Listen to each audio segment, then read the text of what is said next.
Hi everyone, welcome back to my channel and thank you for joining me for another video. So today I'm making a roasted peppercorn chowder. It's smoky, it's spicy, it's warm. So let's get straight into the video. So to make this corn chowder, I'll be using a ton of poblano peppers. I'm going to roast them off, but I'm also going to use some bell peppers as well because I already had them, so they're going in the soup today. I'm going to use golden potatoes, but you can use any potato you like. And of course, you got to have onions and celery. I'm going to add a little bit of garlic and I'm going to roast off my corn to give it a smoky flavor. Of course, add tons of cream and butter here. Wouldn't be a chowder if it didn't have a whole lot of fat added to it. And then I'm going to toss in my spice blend. So the first thing I'm going to do is roast off all of my peppers and my corn. And I'm going to roast mine on my stove top. You could always use your grill if you have one, or you can use your oven. For me, roasting on the stove top is easier.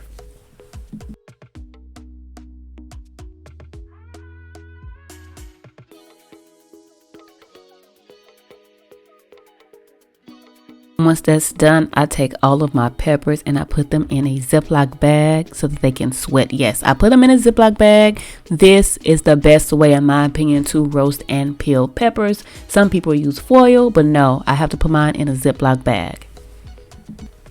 Then I'll go ahead and finish roasting my corn. It's going to give it a nice smoky flavor, but I also like the charred look. I don't know if that's just me, but I think it's pretty.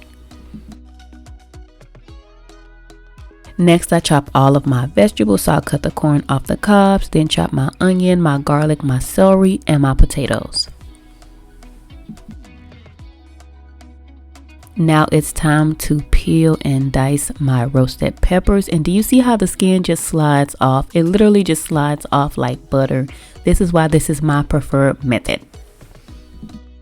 Now that all of my prep work is out of the way, I can actually start making my chowder. So I'll take all of my onions, garlic, and celery and saute them in a little bit of salt and pepper. And I'm actually going to caramelize my vegetables, and then I'll add in my spice mix and finally the potatoes. When my potatoes are tender, then I'll go ahead and toss in my garlic and I'll cook it for about 30 seconds. After that, I'll add all the juice from the peppers and my chicken stock.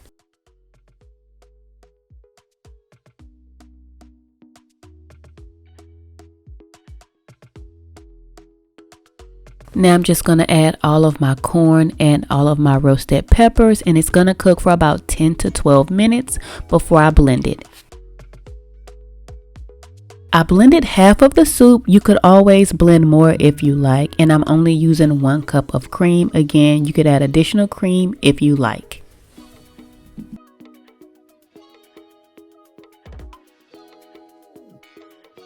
Then I garnish my soup, and to make it nice and fancy, I add tortilla chips, a little bit of lime, some cilantro, and a little bit of the reserved roasted corn.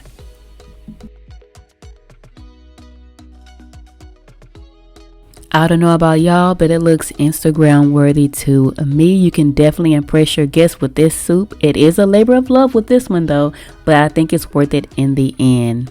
That's gonna wrap up my video. I hope you enjoyed it. Don't forget to like and subscribe, and I'll catch you in the next video. Bye.